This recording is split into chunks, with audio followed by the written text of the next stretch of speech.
Pamela was on the ground, crying, shaking, while the teacher every parent trusted stepped toward her with a ruler. Thor lunged, Tony followed, and in that moment the class finally broke their silence. Before we proceed, drop your locations in the comments right now, and when this story ends, rate it from 0 to 10. Set? Let's dive in. Tony Wallace had survived 12 years of combat, but nothing prepared him for the weight of raising his daughter alone. The accident that took his wife and Pamela's left leg had fractured their world in ways bullets never could. Now, standing in the drop-off lane of Riverview Academy on a crisp October morning, he watched his 10-year-old daughter adjust her backpack and grip her crutches with quiet determination. "You ready, sweetheart?" Tony asked, glancing at her through the rearview mirror. Pamela nodded, forcing a smile that didn't quite reach her eyes. "I'm fine, Dad." Beside her in the back seat, Thor shifted restlessly. The German wire-haired pointer had been Tony's partner in Afghanistan, trained to detect danger long before it struck. Lately, Thor's behavior at school drop-off had grown increasingly strange, pacing, whining, refusing to settle. This morning was worse. As Pamela opened the door, Thor lunged forward, pressing against her side with a low, rumbling growl. His amber eyes fixed on the school entrance with an intensity Tony recognized from combat zones. "Thor, easy," Tony commanded, grabbing his collar. The dog didn't budge. "It's okay, boy." Pamela scratched behind Thor's ears, her voice soft. "I'll see you later." She climbed out, balancing carefully on her crutches. Tony noticed the slight tremor in her hands, the way her gaze darted toward the building before dropping to the pavement. Something flickered across her face, fear, maybe, or resignation, but it vanished before he could place it. Near the entrance, Miss Delaney stood greeting students with a warm smile. She was everything the school principal had promised, poised, professional, beloved by parents. When she spotted Pamela, her expression brightened. "Good morning, Pamela.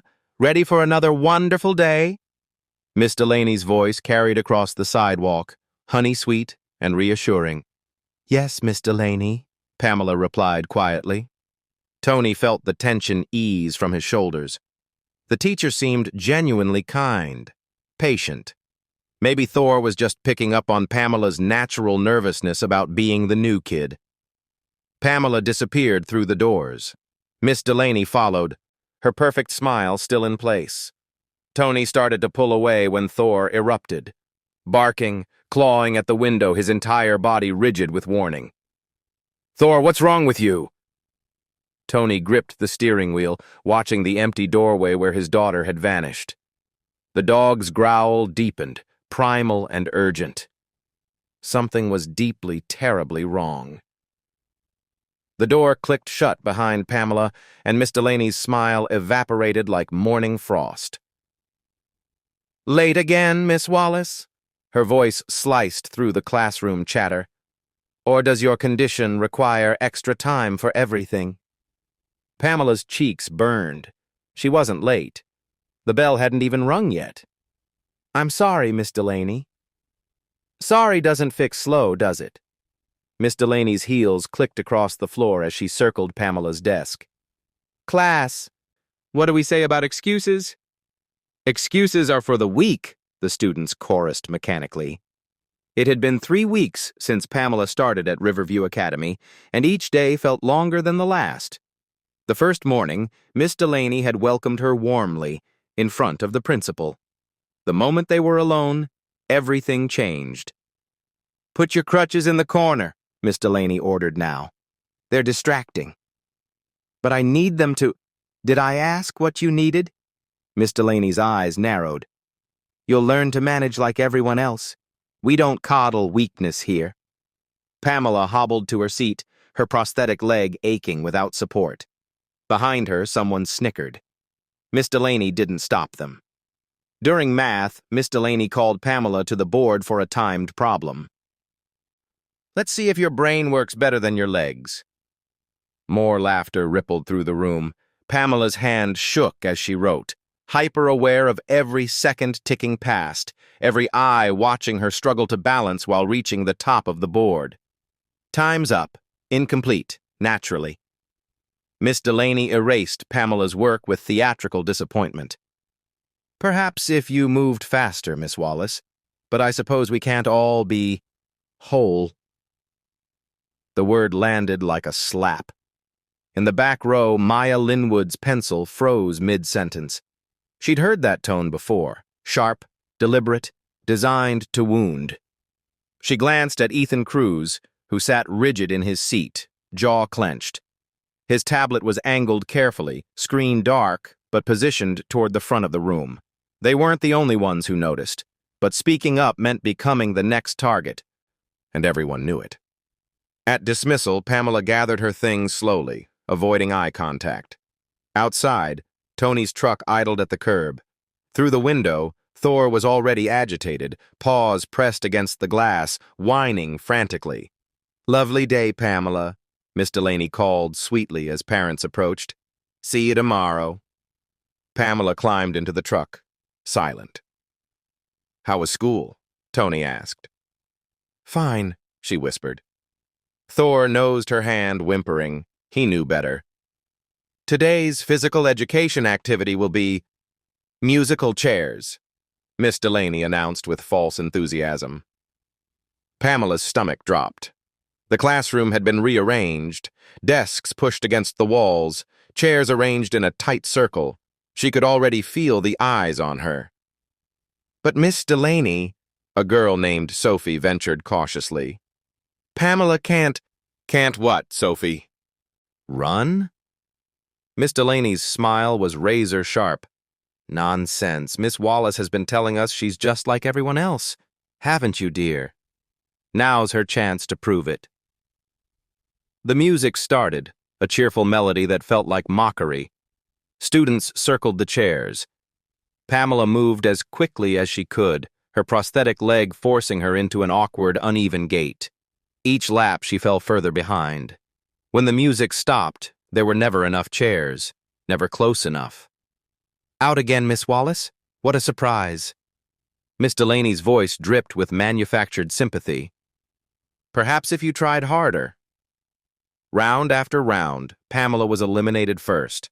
Round after round, the laughter grew louder. By the final game, she was trembling, tears threatening to spill. "All right, class, what did we learn today?" Miss Delaney surveyed the room. "Effort matters. Weakness doesn't excuse failure." Pamela stared at her desk, humiliation burning through her chest. In the back corner, Ethan's tablet was angled perfectly. His finger tapped the screen, screenshot after screenshot of Pamela's tears, Miss Delaney's cruel smile, the circle of chairs designed to exclude. His jaw was tight, hands shaking slightly. Beside him, Maya's pencil moved frantically across her notebook.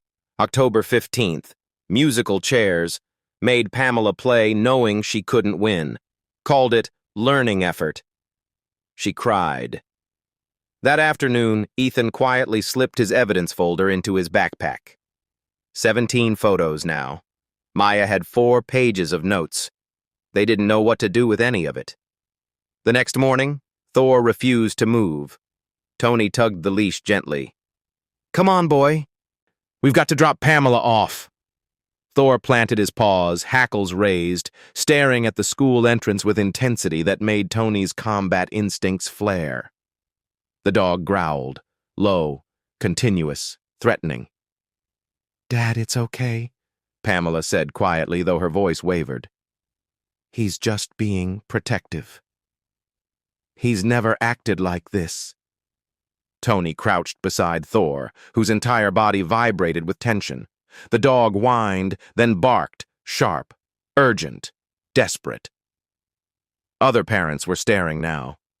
"Thor, heel!" Tony's command was firm, but the dog lunged toward Pamela, pressing against her legs, refusing to let her move toward the building. Something cold settled in Tony's gut. In Afghanistan, Thor's warnings had saved his life twice. The dog didn't react like this without reason. "Pamela, Tony turned to his daughter. Is everything all right at school? Her eyes widened, then dropped. Everything's fine, Dad. I promise. But Thor's growl said otherwise. Tony woke to muffled crying at 2:47 a.m. He moved quietly down the hallway, years of military training making his footsteps silent. Pamela's door was cracked open, and through it he could see her curled beneath her blankets, shoulders shaking. Thor was already there, pressed against the door, ears pinned back. "Pamela?" Tony whispered, pushing the door wider. She jerked upright, quickly wiping her face. "I'm okay, Dad. Just a bad dream." "Another one?" That made 4 this week. "Want to talk about it?" "No, I'm fine. Really." Her voice was too bright, too forced. "Go back to sleep." Tony hesitated, but she'd already turned away, pulling the covers to her chin. He retreated to the hallway, where Thor refused to follow. The dog settled across Pamela's threshold instead, standing guard. The signs were everywhere once Tony started looking. Pamela barely touched her breakfast anymore, just pushed eggs around her plate until it was time to leave. She flinched when he touched her shoulder. The dark circles under her eyes deepened daily. "How's school going?" he asked carefully over dinner one evening. "Good." She didn't look up from her untouched chicken. "Making friends?" "Some." "And your teacher, Miss Delaney?" Pamela's fork clattered against her plate. "She's fine. Everything's fine, Daddy. Please don't worry." Please don't worry. The same words she'd used in the hospital after the accident, when she'd woken up missing her leg and seen the devastation in his eyes. Even then, broken and terrified, she'd tried to protect him. Tony's jaw tightened. "Sweetheart, if something's wrong..." "Nothing's wrong!" Her voice cracked. "You've been through enough. I can handle school, I promise." But her hands were trembling. That night, Tony researched Riverview Academy on his laptop. Glowing reviews, awards for academic excellence, parents praising the structured environment, and dedicated teachers. Miss Delaney's name appeared repeatedly. Firm but fair. Old-fashioned discipline makes children stronger.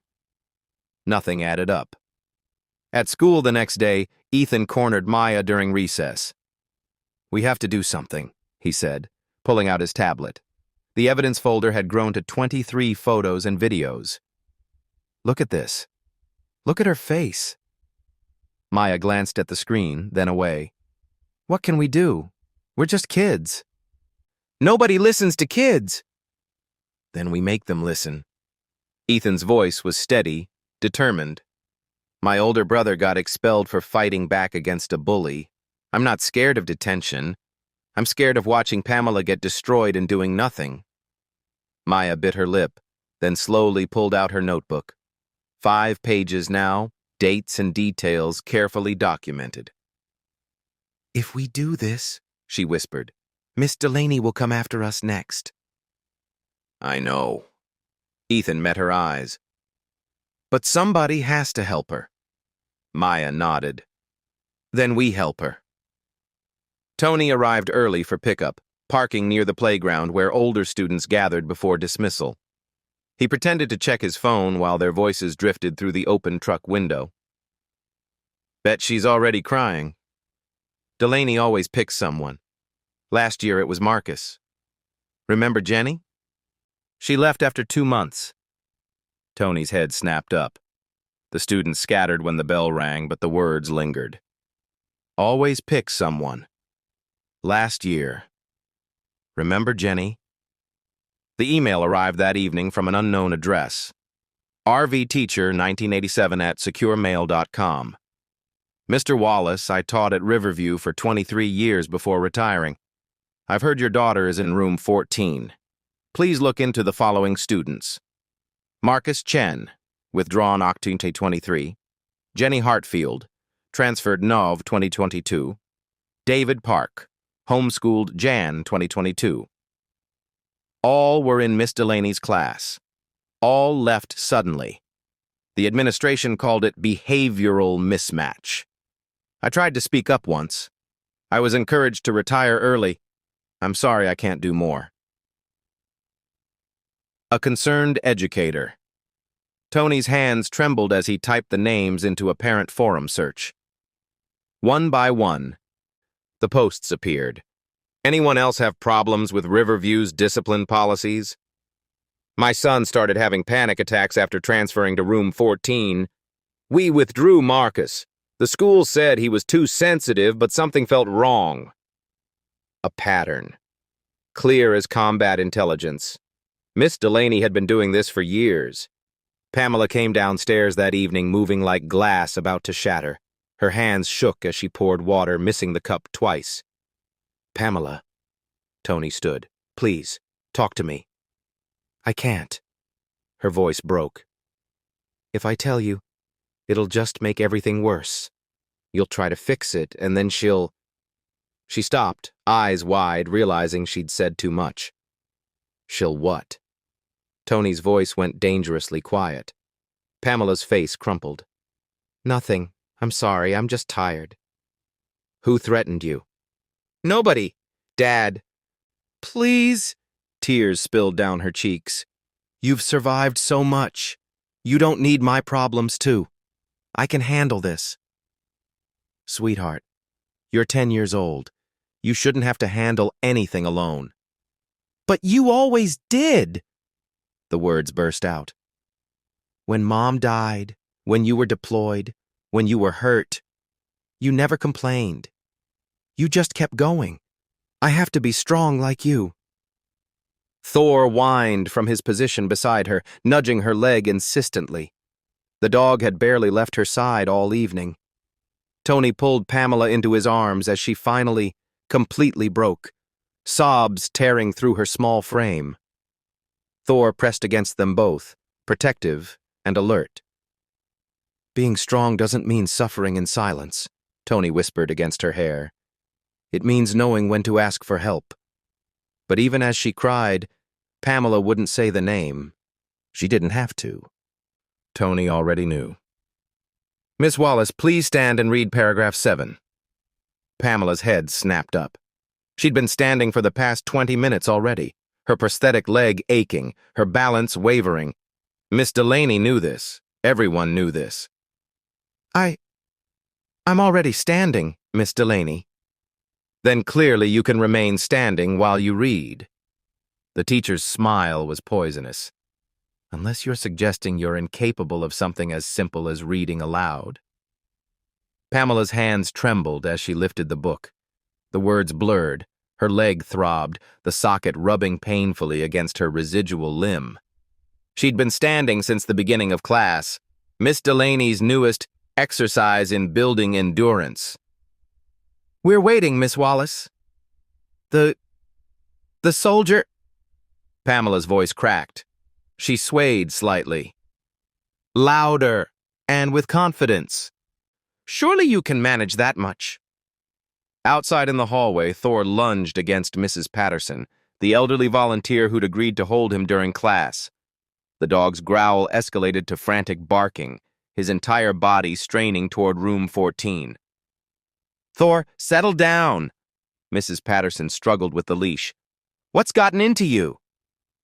Inside, Pamela pushed through the paragraph, each word feeling like broken glass. Her vision swam. The prosthetic felt like it was cutting into her skin.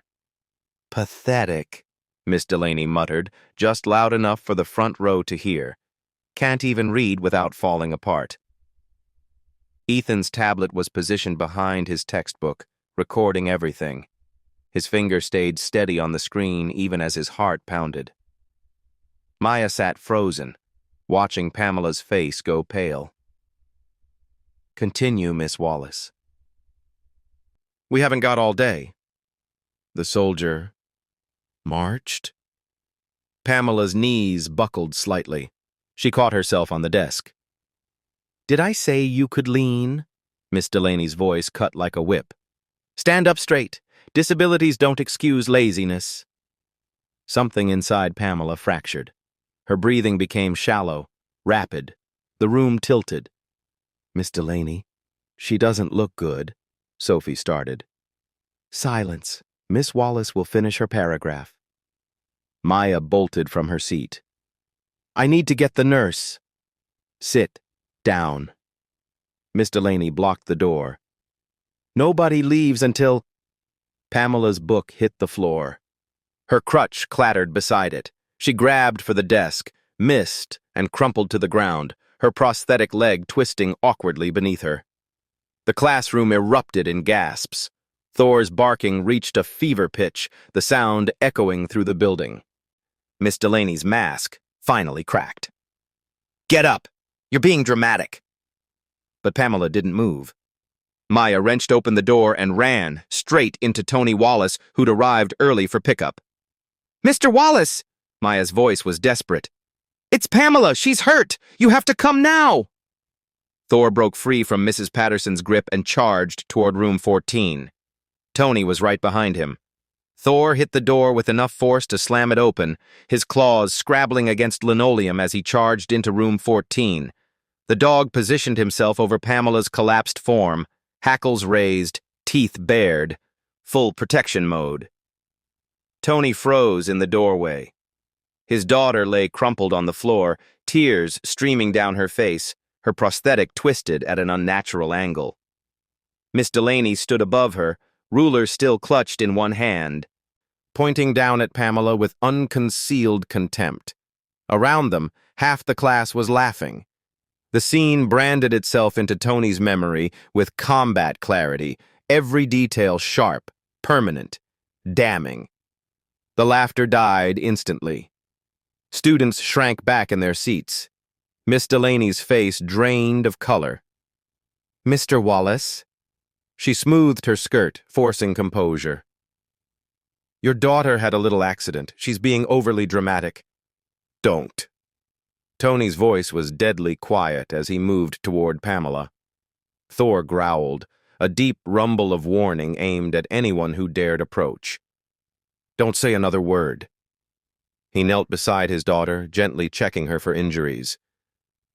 I'm here, sweetheart. You're safe now. Pamela sobbed against his chest. I'm sorry, Daddy. I tried to be strong. I tried. You were strong. You are strong. Tony's jaw locked as rage coursed through him. He looked up at Miss Delaney. How long has this been happening? I don't know what she's told you, but I have proof. Every head turned toward Ethan Cruz, who stood on shaking legs, tablet extended. I recorded everything. For weeks. All of it. Miss Delaney's face went from pale to crimson. You had no right. She had no right to hurt Pamela. Maya's voice rang out clear despite her fear. We all saw it. Every day. The names, the games, making her stand until she collapsed. You told us it was discipline. You said we'd be next if we told. Other students began nodding. Sophie raised her hand tentatively. She threatened all of us. That's absurd. Miss Delaney's voice climbed higher. These children are confused. Mr. Wallace, your daughter is sensitive, and sometimes firm guidance is misinterpreted. Firm guidance? Tony stood slowly, carefully lifting Pamela with him. You humiliated a disabled child. You threatened students into silence. You created a classroom built on fear. Miss Delaney backed toward the door. This is ridiculous. I'm calling the principal.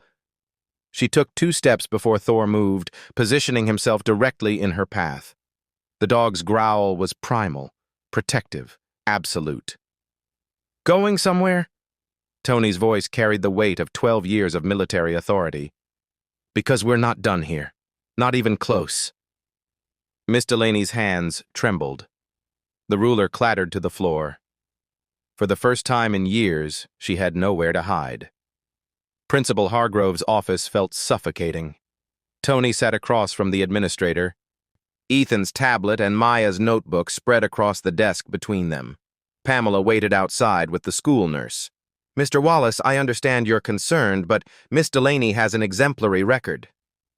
Hargrove barely glanced at the evidence. She's been with us for 8 years. These appear to be misunderstandings blown out of proportion by children who watch the videos. Tony's voice cut through the deflection. Listen to what she said to my daughter. I'm sure in context. The office door burst open. Mrs. Chen stormed in, her husband close behind. Is it true? Did that woman torment Marcus until we had to withdraw him? Hargrove stood abruptly. Mrs. Chen, this is a private meeting. Private? Mr. Hartfield appeared next, Jenny's mother beside him. We're done with private. We're done with silence. Within 20 minutes, 7 families crowded the administrative wing. Students had gone home and finally told the truth. Parents arrived furious, demanding answers. My son had nightmares for months. We thought Jenny was the problem. You told us it was behavioral mismatch. Hargrove raised his hands. Everyone, please, let's not rush to... Rush? Tony stepped forward, Thor at his heel. Children have been suffering for years while you protected her reputation. That ends now. By evening, the school board convened an emergency hearing. Miss Delaney sat pale and silent as evidence mounted. Videos, testimonies, medical records documenting anxiety and trauma. Marcus Chen's therapist submitted a report. David Park's parents presented hospital records from a panic attack that sent him to the ER. The pattern was undeniable. Miss Delaney, the board chair said quietly, do you have anything to say in your defense? Her carefully constructed facade crumbled. No charm, no manipulation, no sweet smile could save her now. I was helping them, she whispered, making them stronger. You were destroying them, Tony said. The vote was unanimous. Miss Delaney was suspended immediately, pending full investigation and criminal review. She left the building in silence, her keys and ID surrendered. Outside, Thor sat beside Pamela, finally calm. The danger had passed. Mr. Alvin Rhodes arrived 3 weeks later with warm eyes and a gentle demeanor that immediately put the students at ease. His first act was removing the rows of isolated desks and arranging them in collaborative clusters. Learning, he told Room 14, happens best when we support each other. Pamela sat in the front cluster now, flanked by Maya and Ethan. The first time Mr. Rhodes asked her to read, he added quietly, only if you're comfortable, and you're welcome to sit or stand, whatever helps you focus best. She chose to sit. Her voice didn't shake. Week by week, color returned to Pamela's face. She laughed during recess. She raised her hand in class without flinching. The nightmares faded. In December, Mr. Rhodes announced a new position. Class Ambassador, someone who would promote kindness and help anyone struggling. The students voted unanimously. Pamela Wallace, Mr. Rhodes said with genuine pride. Maya squeezed her hand. Ethan grinned. Even Sophie applauded enthusiastically. The ceremony took place on a bright January morning. Principal Hargrove, chastened and reformed after the board's investigation, presented Thor with a certificate of commendation for bravery and protection of students. Thor sat perfectly still as the medal was placed around his neck, then immediately trotted to Pamela and pressed against her leg.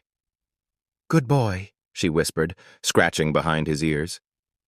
The very best boy. That night, Tony opened his worn journal, the one he'd kept since Afghanistan. His hand moved steadily across the page, January 15th. Pamela received her ambassador badge today. Watching her stand in front of that classroom, confident, smiling, surrounded by friends, I realized something. War taught me how to survive. Pamela taught me what's worth fighting for. She's not just my daughter. She's my hero. He closed the journal and looked out the window, where Pamela played in the yard with Thor, her laughter carrying on the winter air. For the first time since coming home, Tony Wallace felt truly at peace. The war was finally over, and they had won. Did this story captivate you? Share your rating from 0 to 10 in the comments and tell us what you think. Smash that subscribe button and turn on notifications so you will never miss our next story.